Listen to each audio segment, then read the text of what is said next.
কাজ শিখাচ্ছে। হ্যাঁ, কাজ নিজেই আমি কাজ করতেছি। বার্তা সম্পাদক কি কাজ করে? বার্তা সম্পাদক কি করে? ভাই, ওই যে ওর সাথে ওই যে আরেকজন আছে, ওই যে দেখেন যে ফোনে কথা বলে, ওই যে চুল কালার করা। এডিট করার পরে ওটা আমার ফ্রেন্ড, ওকে নতুন জয়েন হয়েছি, আমরা সেম।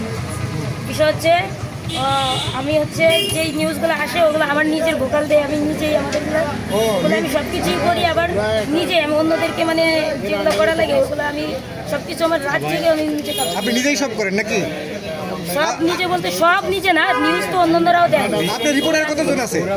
রিপোর্টার আমার জানা মতে আমরা 4-5 জন আছে। আপনার সম্পাদকের নাম কি? আমি গাড়ি মোহাম্মদ। আপনার নাম কি বললেন জানি? আমার নাম দিহান। পুরো নাম বলেন। আমাকে সবাই হাবিব ইসলাম দিহান নামে চিনি। হাবিব ইসলাম দিহান। তাহলে আপনাদের নিউজ এডিটর বানায় নাই? নিউজ এডিটরই তো বার্তা সম্পাদক। আচ্ছা, আপনি নিউজ এডিটরের বাংলায় তো বার্তা সম্পাদক। আচ্ছা, আপনি বার্তা সম্পাদক আর উনি একজন রিপোর্টার। তাহলে একজন বার্তা সম্পাদক উনি আমার সিনিয়র মানুষ, তাহলে একজন বার্তা রিপোর্টারের সাথে এইভাবে কেন ঝগড়াঝাটি করবেন? আমি ঝগড়া করি না। আমার ঝগড়া করার কারণটা ছিল কি, আমি নাকি ক্লাস সাংবাদিক, এটা আমি আমার ইনফরমেশন না জেনে আমি কোন ক্লাসে পড়ে আমার সার্টিফিকেট দেখাবো, সেটা না দেখে কেন সে ভুলভাল করে আমার ক্লাস 3 এর সার্টিফিকেট দেখাবেন? আমার সার্টিফিকেট বাসায়, কলেজেরটা এখন আনা হয়নি, কলেজ থেকে আইনে আমি দেখাবো। কলেজে রয়ে গেছে এখন? কলেজে আমি ভর্তি হয়নি তো এই জন্য আর আনা হয়নি, আইনে দেখাবো। কলেজে এখন ভর্তি হচ্ছে? ভার্সিটিতে ভর্তি হয়নি। ও আচ্ছা, 2 বছর গ্যাপ গেছে। আমার 2022 সালে এইচএসসি দিয়েছি, 23 সালে এক সাবজেক্ট দিয়েছিলাম। তো এখন হচ্ছে 24-এ ভর্তি হবো প্রাইভেট ইউনিভার্সিটিতে।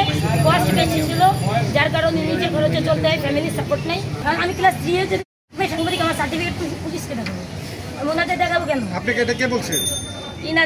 ওনাদের গ্রুপের একজন আমি ধরতে পারছি। ওনাদের সাথে ছবি আমি ওই যেই চ্যানেলে আছে ওই চ্যানেল থেকে আমি ওনাদের ইয়ার করছি, মানে যারা আছে তাদের ছবিটা নিচ্ছি। আচ্ছা, আপনি ওনার সাথে ঝগড়া করতেছেন কেন? উনি আমার সাথে এসে ঝগড়া করছে। আচ্ছা বলেন তো। আমি ঝগড়া না ভাই, ওনারা প্রত্যেকদিন ওনার মতো আরো কয়েকজন আছে,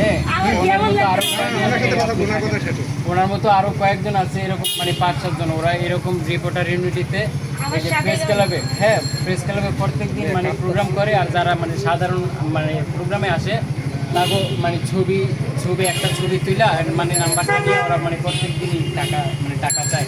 যার কারণে মানে আমরা যারা অনলাইন প্ল্যাটফর্মে থাকি, ভাই প্লিজ, যারা অনলাইন প্ল্যাটফর্মে থাকে এবং যারা মানে মূল ধারার সাংবাদিক তাকেও মানে প্রত্যেক দিনই হেনস্থার শিকার হইতে। আপনি প্রেস ক্লাবে গিয়ে দেখেন, আমি দৈনিক জবাব দিতে আছি।